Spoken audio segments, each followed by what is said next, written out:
All right, welcome to this explainer. Today we're unpacking PNC's Q2 2026 earnings, and we're going to translate a pretty dense financial report into a really compelling story of a bank hitting absolute record revenues amid some massive economic shifts. So, whether you're actively tracking the broader financial sector or just looking for indicators of corporate health in 2026, there's a lot of gold to mine here. Let's dive right in. Here is our roadmap for today. First, the Q2 headline numbers, then driving the balance sheet, unpacking the adjustments, a credit quality checkup, and finally, their upgraded FY26 guidance.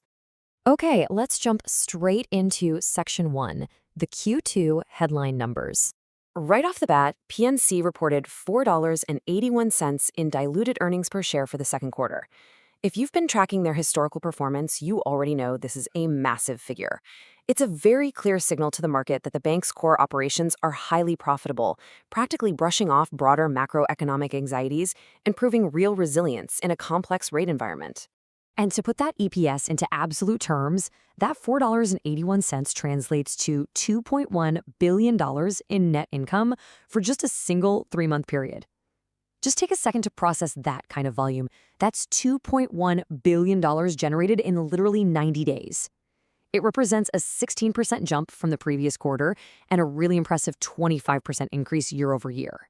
But beyond just the record revenue and fee income, what is absolutely crucial here is that 3% positive operating leverage. Now, why does this matter? Well, it means their revenue is growing significantly faster than their expenses. They aren't just buying growth by throwing money at their operations. They're scaling up with incredible efficiency, keeping costs totally contained while top-line earnings accelerate.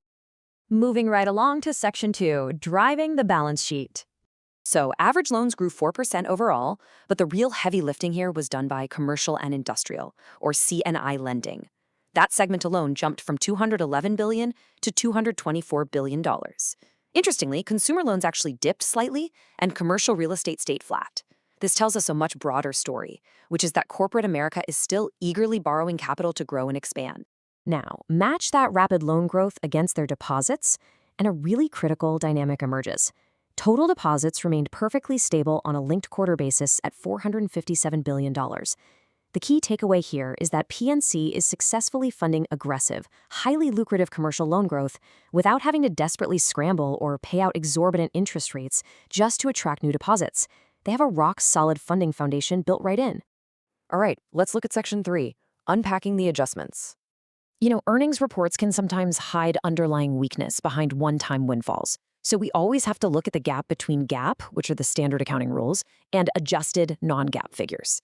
This quarter's difference was driven heavily by a massive $448 million gain on an exchange of Visa shares, which skewed income way up, and then a $140 million contribution to the PNC Foundation, which skewed expenses up. To judge the real health of the bank, we really have to isolate these one-off events. Within those adjustments, they also took a $139 million hit on securities restructuring. But here is the strategic so what for that move.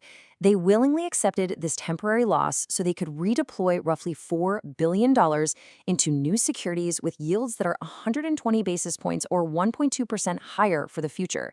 So it's a calculated short-term accounting pain for a highly reliable long-term operational gain. Before we look at the true operational health after all those adjustments, let's quickly touch on PPNR, or pre-tax, pre-provision earnings.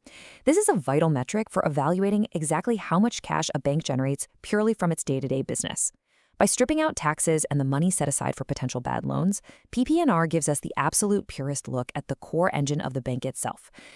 And when we look at that adjusted PPNR, we're seeing an incredible 16% growth compared to the first quarter. This essentially proves the core engine is running incredibly hot. Even after you remove that massive windfall from the Visa shares, the underlying banking operations are generating cash at a profoundly accelerated rate. Let's pivot to Section 4, credit quality checkup. Because with revenue soaring like that, you always want to do a safety check. Tracking their non-performing loans, meaning loans in default or on the brink, over the last year, we actually see a beautiful sequential drop down to just 0.55% by the end of Q2 2026. This is vital context. While their total loan balance has grown by 13% year over year, the actual percentage of bad loans is actively shrinking. They are growing their assets without taking on disproportionate risk. And that consecutive shrinking of delinquencies and charge-offs across the board, It builds a clear, undeniable narrative of strengthening credit quality. Fewer people are late on payments, and the bank is writing off fewer actual losses. As an investor or analyst, this is exactly what you want to see for sure. Robust top-line growth paired with absolutely pristine asset quality. Finally, wrapping up with Section 5, upgraded FY26 guidance. Their optimism for the rest of the year is anchored in a highly resilient macroeconomic forecast. They expect GDP to grow at 2.1%, heavily fueled by strong AI capital expenditure, with the Fed holding rates completely steady into 2027. Notice that they aren't predicting rate cuts to save them. They're confidently modeling for a higher-for-longer environment where businesses just continue to invest heavily in technology and infrastructure. Riding on those macroeconomic assumptions, and obviously a stellar Q2, PNC has confidently upgraded their full-year guidance. They've raised their expected total revenue growth from 11% to a stellar 13%. They've also boosted their expected net interest income growth and average loan expectations.